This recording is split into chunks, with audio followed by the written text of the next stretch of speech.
Masai aham selu duna ciwa dani ko. Odagi hujik aina hai do susam podam moi tim ko panagre.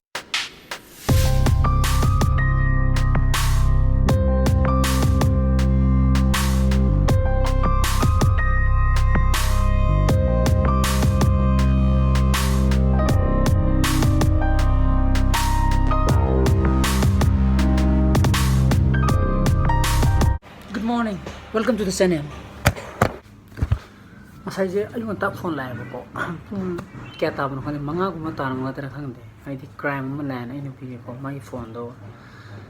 Ai na ngana I do not disturb more tham give ne mai din ko manga gu ne do. Ai ki ta phone to re. Ado go ai di crime ma lai na. Ado hau tu ma hau tu ado gi ai khang de pung kya ta ban no jo gi ma crime chakada ba ki thorang to edi nusa yam sabu do edi yam theng bu ning dana hogla khone ba ma ju crime chature no pung turuk tam de ari ma dum chasa gra emo phomu no chong de lo tum me ati hogla ka na pum khai ta re ko pum khai ta kan da di mai mi ta phok pro kan da di ma ju la ado ge to ma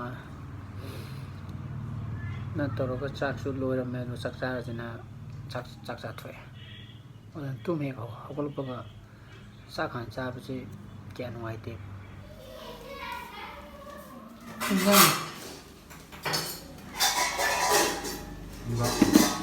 oh ngarang ke ngam ni pau ni si hao nó ấy sang sang giàu ấy sang gì đó này mà không cần được cái đó đâu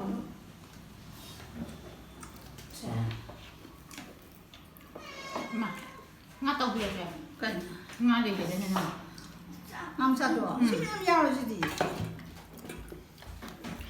tari kenu ni kenu taraga ma thoi ni kenu ado bi daw ni da nang ju lak ta budum yaw ko ju mu cha hek to ko mo phone amuk la ko en bi moi chu sam bu da mo gram la na masai aham selu buduna chiwa dani ko odagi hujik aina hai do chu sam bu da moi tim ko na lak na ro na thing ani lap ni na ko adan no mada ana crime ani lap yawi adi ahum lap yawi adi ki function ra ga na mo ya to pa hai ki mang thani ko police ki dress sete IB one khagi sete IB ki wa ka ni mo ya to 24/7 ni mo ya wa to ji lak ta ga di la te la ga di am ma thu ya ma chelle to ya mo ju ai thabu khudi mok to ta di mai ma gi tum responsibility tum wa mi dana mo to ni to ke chana ko Randy. ai mà thấy cô rồi mà để ma được Ma ke daro. Si mulu ko ni sasara ba. cá đi đấy Na phara ba tu mana. thôi đấy Phara ga lu khro ba ro goi de. lúc gì đấy Abong lu khre di bo ma thang ra. Tra tum ba. Ha. Di ni ko tu si ge ni je. Si ge ani je ma si ma na ne ba ko. Ai ki di ina ko thoi ni. Si na ai chana ko mana hali ni ko. Ai ki khura gi ma sa ni. Di ngo. Noi ki YouTube yang bra. Hingi ka. Noi das halgi kyo da phone da. Nti ki yang bra. ai đi Mas nti ki. Like to muko. hả Like button do. aku lại tao ra đây Cái gì? aku muốn lại tao ra đây Oh, noi phone da masai like ki button do thoro di ra. chiêu nó mới Oh, Jio phone da. Oh, chume Jio phone da. Kya ngun he do jo tomba. Chang mai thai mi san ni khang di. Khao le te mo yi thali ji dum tu lai ko. Keno on do gi.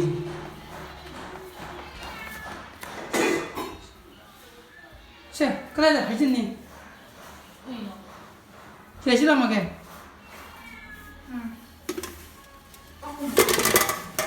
Ha, kia đi có không bằng ai vậy oi di. Regano thok ta ra. Thôi. Sana poto chasa da bagi mu si mu chau ho ra mu thamam jani ko. Ni ai ya ho di. smoke sabe dun ꯆꯨꯔꯆꯥꯟꯄꯨꯔꯁꯤ ate exit lo bui du di lambi de gi di expect to no hai hello ꯀꯅꯥ ꯆꯨꯔꯆꯥꯟꯄꯨꯔ ꯑꯣꯁꯤ ꯍꯥꯏꯕꯤꯔꯣ ꯍꯥꯏꯕꯤꯔꯣ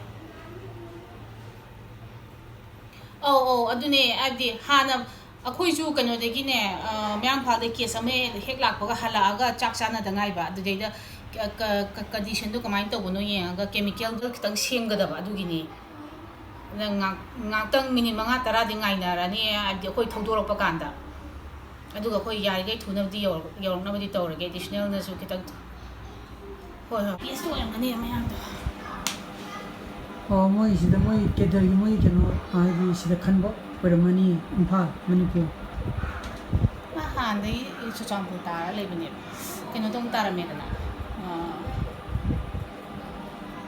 ꯎꯁꯣꯏ ꯄꯨꯔꯝꯕꯅꯦꯕ ꯀꯩꯅꯣꯒꯤ ꯍꯩꯉꯥꯡꯒꯤ ꯃꯥꯁꯦ 2000 ꯀꯩꯅꯣꯗ 2018ꯗ ꯎꯁꯣꯏ ꯄꯨꯔꯝꯃꯦ marks ti chulo lau tho piranu ko khama ba marks tu ko ꯃꯤꯒꯤꯗꯤ ꯇꯛ promotion ꯄꯤ ꯑꯩꯈꯣꯏꯅ ꯑꯗꯨꯝ ꯄꯠꯇꯅ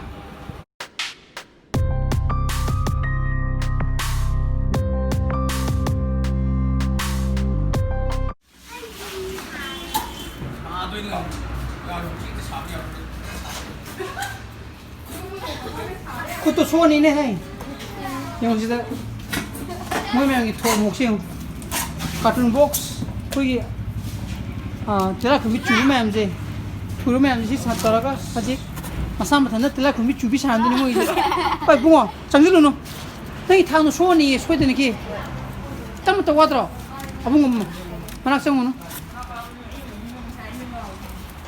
carton box mangali do kai gino no ha kan da bata ba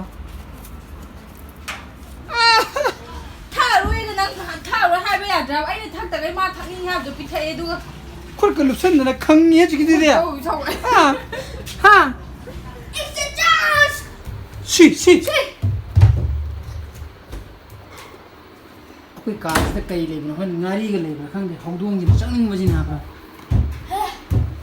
नत्र बुंगा नारी लेबन खंगे कोई काज दा हौदोंग जिन चंगनिंग बजिना तो सी जिंग साइना मागी थांग साबि थांग मयाम लेनि को थांग सेंबदगी अदुगी कई गिनो रेंजर की पावर रेंजर की थांग मयाम लेनि थांग साना मु सिमु सारते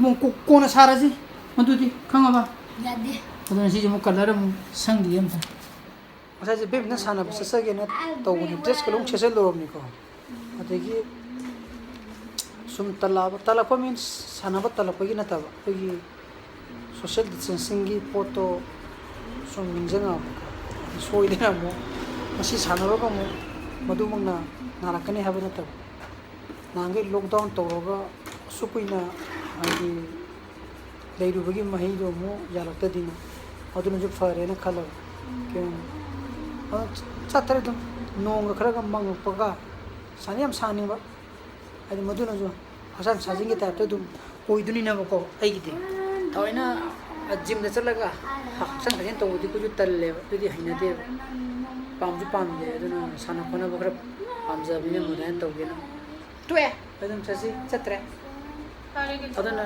वे खानदोइना चलनी सानाबदी को पामजागा सान